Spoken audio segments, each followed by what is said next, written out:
Leon Edwards has been completely silent since his knockout loss to Carlos Prates. He hasn't done any interviews, and he hadn't posted a single thing on social media until today. Leon posted this photo on X and wrote, "Yesterday's the past, tomorrow's the future, but today is a gift." Leon is now on a 3-fight losing streak following the knockout loss to Carlos Prates. He previously lost the welterweight title to Belal Muhammad at UFC 304, then was submitted by Sean Brady before the recent knockout. What do you guys think is next for Leon? Maybe the matchup with Jorge Masvidal? Post your thoughts in the comments. Alexa Grasso has pulled out of her fight with Rosa Namajunas at UFC 324 for undisclosed reasons. Rose will now face Natalia Silva. Silva actually just beat Alexa Grasso by unanimous decision at UFC 315 back in May and is 7-0 in the UFC. Beneil Dariush is considering moving up to the welterweight division following his recent knockout loss to Benoit Saint-Denis. In an interview with Sherdog, he said, "I was thinking to myself, maybe I'm going to move to 170. I did some testing here and I did what's called a DEXA scan. Basically, I was at 185, 186 at 10% body fat, which means I have like 19 pounds of fat to lose. Getting to 0 is kind of dangerous. Injuries become very common. I'm just going through the process to see if 155 is reasonable for me. I got the info from them, and then I reached out to the UFC, so I'm going to go there this week and do some testing over there, just to make sure." Ali Abdelaziz claims that Islam Makhachev was offered to defend the welterweight title in January, with Kamaru Usman and Ian Gary being considered opponents. However, Khabib was the one who shut it down. In an interview with MMA Junkie, Ali said even the UFC reached out to me. They were asking Islam to fight a main event in January. He thought about it, and Khabib said, "Hey, shut up." Honestly, Kamaru's name was in the mix for January. Ian Gary's name was in the mix too.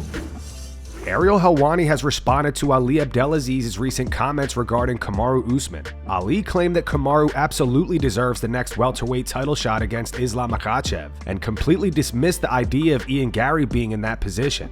Ariel strongly disagrees, saying he believes Ian Gary is far more deserving of the next title opportunity than Usman. This is a great quote. This is a great quote here. What the f has Ian Gary done the last couple of years? Kamaru Usman is a legend. He was offered Shavkat last November. Who ended up fighting Shavkat last December? Ian Gary. Kamaru accepted the fight. Okay, well, see, Kamaru Usman is one of the biggest names in the division. When you're Islam Makhachev, you want to have legacy on your name. So he's trying to paint the picture as to why Kamaru deserves this fight. Kamaru Usman, as we said, has 1 win in the last 4 years, right? He had a 3-fight losing streak, and prior to this fight, he had not won a fight since 2021. Ian Gary, in the last year, has fought 3 times, including against Shavkat, short notice fight, short notice main event against Carlos Prates, beat him, and then beats the former champion Belal Muhammad. He has done more in the past year and has won more in the past year and has helped out the UFC more in the past year than Kamaru Usman has in the last 4 years. So the what the F has Ian Gary done is a crazy, crazy comment. Again, I have no problem with him campaigning for his guy, but like, we have to also look at it, you know, honestly and critically as well and say this is nonsense. Dricus du Plessis has fired back at Brendan Allen. Brendan was highly critical of Dricus since he lost the middleweight title to Khamzat Chimaev, saying he got absolutely dominated. Speaking to Fight Forecast, Dricus responded saying he wins 2 fights in a row and then is calling out former champions. "I would love to smash his face in. I would absolutely love it. He's such an idiot. But to be honest with you, I only pick the best guys. I always want to fight the next best guy. For me, where I'm at, I don't want a hype fight. I want the fight that's going to get me to the title the quickest. That's what I want. If that's the fight the UFC wants, sure. Does it really make sense on a 2-fight win streak? There's a lot of guys. I don't care. Give me anybody as long as it gets me back to my belt. That's the only thing I'm concerned about."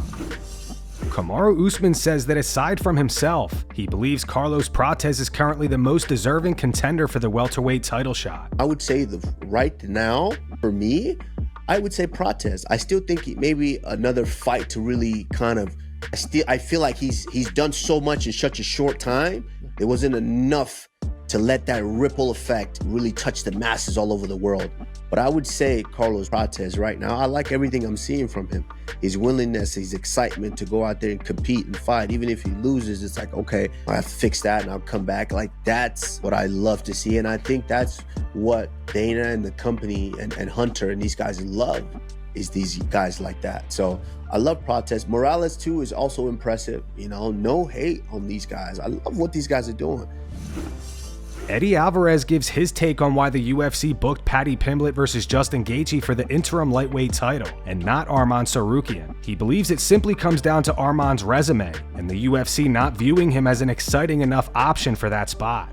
Eddie said, "I think UFC just keeps using Arman to fill cards, and that's your fault. It's your responsibility to go out there and do something that fans want to see, like that fans get excited about. I remember when I fought Anthony Pettis. I got in the back and I asked for a title shot. He was an asshole, Joe Silva. I was so mad at him. He embarrassed me in front of all his buddies. He goes, yeah, you fight like that, you're never going to get a title fight. I was so pissed off because he embarrassed me in front of so many people, but also he was right. Looking back in retrospect, he was kind of right. I won the fight, but nobody cares if you win the fight. Your family cares, that's it. The fans want to see something special, something unbelievable. They want to see excitement, blood, guts, and you have to give the consumer what they want. So if you're not getting the fights you want, you're not getting moved up the division the way you want, maybe you have to adjust your style. You can be a ground guy and be exciting. Khabib was very exciting when he took people down and ground and pounded. He was always working to get a finish.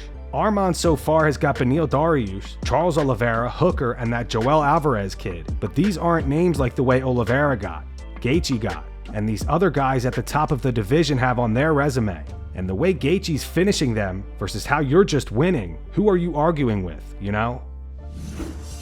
Jan Blachowicz is set to face Bogdan Guskov at UFC 323 this weekend. Jan admits that he likes fighting in early December so he can afford Christmas gifts. Nice. I like to fight end of the year because I need money for Christmas, for gifts. So I have opportunity to make some money. That's why I'm happy. I like fight. That's why I'm here. Of course, I feel that I make a little bit more than he, but now it's just a story. I can talk a lot of but that don't change anything. So now it's a different opponent, different story, and I have to focus about this. Mike Perry had some harsh words for Tom Aspinall today. Following Tom's update video on his eyes, Perry told him to be a man and to stop crying. The Tom Aspinall thing, John Jones was saying, you know, Tom's a quitter. It's like he blew up so big, he was the next big thing. He was the call. Like everyone was like, no, you're ducking, blah, blah, blah. Everybody always got something to say. But, you know, where you at now? What would David Goggins say? Life is hard. Stop crying about it, be a man, do some push-ups and go run some miles with the broken leg. Who gives a Merab Dvalishvili's upcoming fight against Petr Yan this weekend marks his 4th title defense this year if he wins. He says he plans to remain just as active heading into next year. Merab also admits that he can't go into this fight relaxed because he believes Petr Yan is eager to finish him this time around. Feels good to be back. You know, I like to be busy, and other than weight cuts, everything is beautiful. It means a lot for me because I love fighting and I want to be busy. And thank you UFC to give me this opportunity to fight 4th time in this year. And yeah, I wanna make weight, win the fight, and I wanna do the same thing next year. Yeah, Peter is most deserving opponent for me at this moment because he's coming from a 3-win streak. He beat 3 top contenders like Figueiredo, Song Yadong, and Marcus McGee, and he deserved to fight for the belt, and he's dangerous. Now I'm sure he will be hungry and he would love to avenge his loss and he would love to finish me. So, and I should not relax, you know, I can't relax, especially I beat him first time. Now I have to keep the same energy, you know, otherwise this guy is very dangerous, and we will give UFC fans a very good fight, I'm sure, because this fight won't be one-sided like it was like first time. Alexandre Pantoja will defend the flyweight title against Joshua Van at UFC 323. He says he's aiming for the #1 pound-for-pound spot, though he acknowledges it will be difficult to surpass Islam Makhachev. At the moment, Pantoja sits at number 5 on the pound-for-pound rankings, just below Khamzat Chimaev. I want to beat the pound for pound. I want to be the best fighter of the world, you know. And it's very tough I conquer that because you have a lot of good champions right now, you know. You have Makhachev, Merab, Topuria, Chimaev, Pereira, Volkanovski, so many great guys, you know. I think that's the best time to be a UFC fan. But in the same time, it's very hard to fighters get this #1 position. I think everybody's so great in this ranking, you know. A lot of guys have good points, you know. You see Chimaev on the feet, Topuria, Makhachev, like I look unstoppable, Merab, and I feel very happy to be part of that club, you know, the best guys, the best fighter of the world, you know. And what I want Saturday night is prove I'm the best one. And that's what I try to follow, you know. That's one of my goals. Joe Rogan was extremely impressed with Gable Stevenson's recent 30-second knockout in Anthony Pettis' MMA promotion. He said he immediately texted Dana White. The heavyweight division is so devoid of talent. Yeah. Gable Stevenson is the guy. Yeah. That's the guy. That's the guy. He's not even in the UFC yet. Yeah. I mean, that Olympic gold medalist, freak athlete, 250 pounds, moves like a cat. That's the guy that he's I sent a text message to Dana White. I sent him a video of Gable's last fight. I said, everyone's this guy comes out. He KO'd this guy with a left hand. And then took him down as he was knocked out. Watch this knockout, because it's so crazy. The speed that this guy has. He hits him with a punch, boom, and then takes him down. Jesus. Dude, everyone's and then just, well, I mean, that's just nuts, man. That kind of speed is nuts for a heavyweight. Yeah. Look at that left hook. Boom, takes him down, smash. And he can do backflips. And when he fought in dirty boxing, he knocks the guy out, and then he leaps over the top rope and lands on the apron. Just leaps over the top rope with, like, effortless. Dana White and Nina Drama are facing some heavy backlash over a promo video they did for UFC 323, and Dana has responded. Nina posted this video to her Instagram. Oh, were you waiting for that box to hit me? Well, I'm waiting for you to get on AXS.com to get your tickets now for UFC 323. Are you still waiting for that box to hit me? Do you hate me that? A fucking edge hitter. God damn, I hit it with the edge. Oh my God. Now, the comments on that video are pretty brutal, to say the least. To read off some of the top comments, you guys are absolutely dog at promoting the UFC. Are sales down that bad? What's happening with the UFC, bruh? Dana's second time hitting a woman on camera. Corny, unfunny, and kinda concerning that 1 week out from the final pay-per-view of the year, there are still tickets available. I remember the times where tickets were gone hours after going on sale. Dana White responded to the top comment on this post with almost 10,000 likes. It says, "Get her out of the sport, Dana, please." Dana responded saying she's not going anywhere. And that's going to wrap it up for the news. Thanks for watching. For daily MMA news and content, subscribe to Full Mount MMA and click the bell icon to be notified when we post videos. Here are the 3 top comments from last video. The first one's in reference to Joe Rogan falling for the photoshopped photo of Ilia Topuria's wife with another man. It's from Dead Trees 1279. It says, "Rogan, have you seen the Topuria's wife remix 50 Cent?"